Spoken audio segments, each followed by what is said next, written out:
welcome to another episode of In Conversations With. Again, is your host, Kiki Paddy here from the Black Professional Network.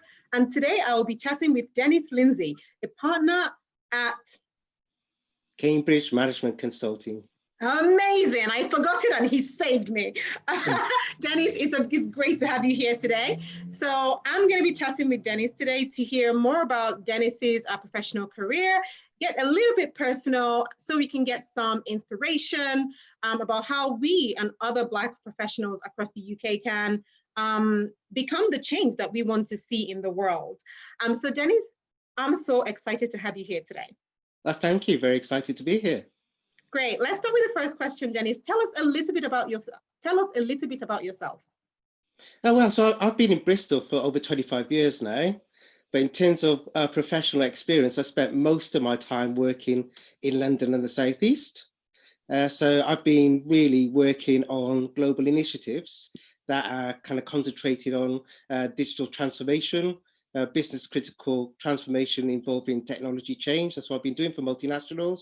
I've been doing that for a couple of decades now. But lately, I have now joined a new outfit, which was a partner of Cambridge Management Consulting, which specializes in organizations that are looking to update the IT infrastructure, become more digital aware. And we are kind of based in Cambridge, London, Tel Aviv, and London, but we've got consultants in 10 countries with clients all over the world. And I'm responsible for business development in the Southwest and business development in the Caribbean. Okay, that sounds like a very big job, Denis. I don't even want to hear more about what you do and the responsibilities you have. So I imagine that you get into the position where you are has not been easy. You've had to face challenges, as we all do, not just as a Black professional, but just as a person trying to achieve success and excellence. Can you tell us, Denis, some of the strategies that you use to deal with any barriers that may come your way or has come your way in your professional career, and how you just basically deal with those barriers in order to reach your professional goals? Yeah, so I started off when the industry was very young, and this is in the late 80s. So what I did is I joined a faction of Unisys, which was a conglomerate kind of technology company. But what I did there is I tried to gravitate myself towards those projects that were so difficult, no one wanted to do it. So I did those projects, and what you did when you're very young is you learn your craft. Once you learn your craft and you're dedicated to your craft, and what you don't do is satisfy people's objectives, what you do is delight them. So if you keep on doing that, there's always going to be challenges and barriers. But as my dad used to say, I'm going to quote my dad, I always do. He used to say, life is like riding a bicycle. Often you will fall off.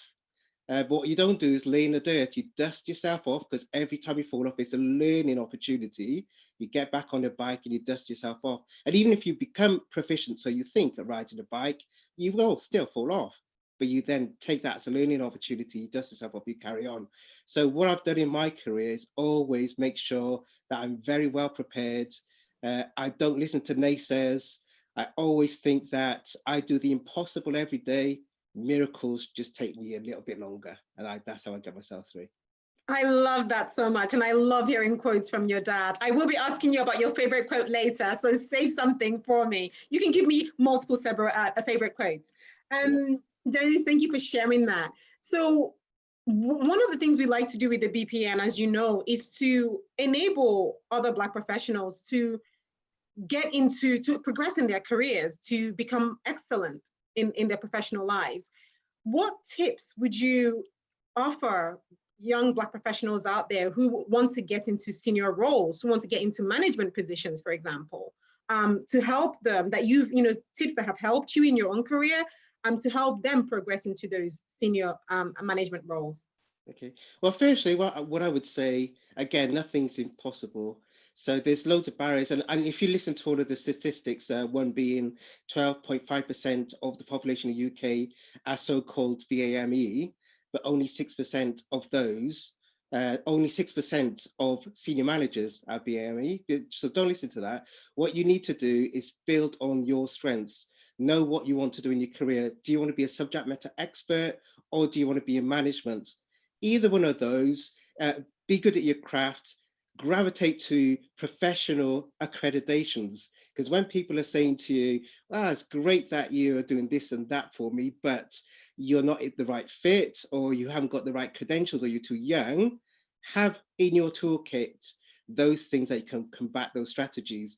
That's why I've always along the way done those things that are incredibly difficult that people think, but they're not. You just deconstruct them, put them back together in novel ways for an outcome, and you build up as you're going along that accreditations, whether that's Prince 2 for program management, or you become a chartered manager. You just make sure your portfolio becomes strong, and that builds a presence around you and capability around you that allows you to navigate yourself through corporations. It's not perfect.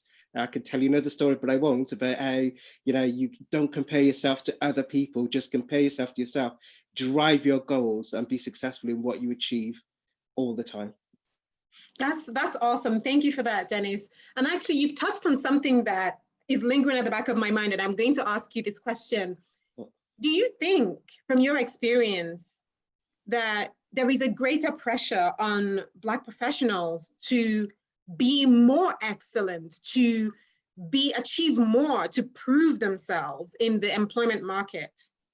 Yes, I mean, and if you want to have a conversation about, again, equity or equality, I mean, there's obvious benefits. I mean, there's loads of reports, I won't bore you with, McKinsey, CMI, Oxford University, that talk about if BAME people were fully representative in the labour market, that would accrue an additional £24 billion to the UK economy. So why is it so difficult? The problem is we need to understand, as my father used to say to me, he said, Dennis, don't look at what money you got in your pocket. Look how secure your grandchildren are going to be. So when I work hard, or 3 times more hard than my peers, who are probably getting paid more than me, I'm doing so because I want to excel. I want to perform well for my family and for my children, for my grandchildren. So the answer to that question is yes, we have to do more right now than your peers, because all the statistics are telling us that if you don't do that, we won't get where we want to get to. Mm-hmm. But yeah, we have to do more. But is there, thank you for that, Dennis, is there anything encouraging in there for Black professionals to do that, and the reward will be there? I mean, we look at you and you're the example. That's the kind of message we want to send, because I know the statistics, they all look all doom and gloom, but what is the silver lining if we do work hard? What can we get at the end of that? I don't think it's even a silver lining. I mean, the good news is, the great news is, if you apply yourself and you want a career, whatever you want to do, in whatever profession you choose, you will accrue benefits. That's the great news. You may have to change where you are and go somewhere else. So the thing is, have enough collateral, have enough capacity, have enough knowledge, have enough of those jewels that people want in your armory, so that when you want to go and gravitate to something, you will be able to go and get what you want or what you need. So the news is, yes, you can be successful. I mean, I'm not special. Yeah. Yes, there was a bit of luck, but I made my luck. And everybody that I know that are like me, that are strive to get to where they want to get to, they made their luck because they did things to make sure that they protected themselves, were credible in their profession, and were able to use their hard work to accrue benefits. So the good news is, yes, of course, we can all navigate ourselves around. This is why I love the Black Professional Network. And this is why I like networks of this kind, because you can meet loads of people. And I met that when I was younger, that actually told me, look, Dennis, I did it, so you can do it. I'm the example for you, Dennis, and this is what I did to overcome these challenges that allowed me to circumvent those issues that allowed me to arrive where I've arrived at, so I can mirror that and try that myself. And I want to pass that on to other people, of course, as well. That's, you know, you've just stepped on my next question. I was just going to ask you, what does the BPN mean to you? I mean, you're established in your career, you're in a senior position. Yeah. Do you still need the BPN? Why are you a member of the BPN? Well, I'm going to stray into a quote, which I won't. I'll leave that to later.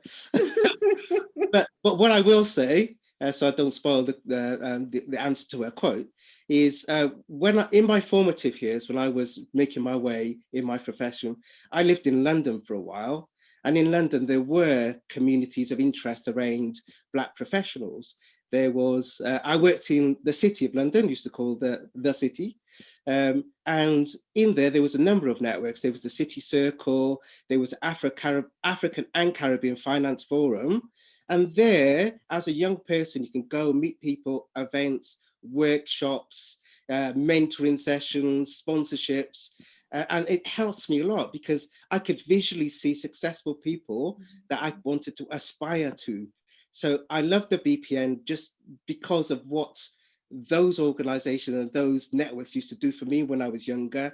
When I was alone in my corporations, trying to make my way, trying to battle all of those barriers for my success, I could go to a safe space with a network of people that looked like me, wanted the same things that I wanted, had the same values that I have, had the same beliefs that I have, that I trusted, and they can help me circumvent those barriers because they could show me how they did it.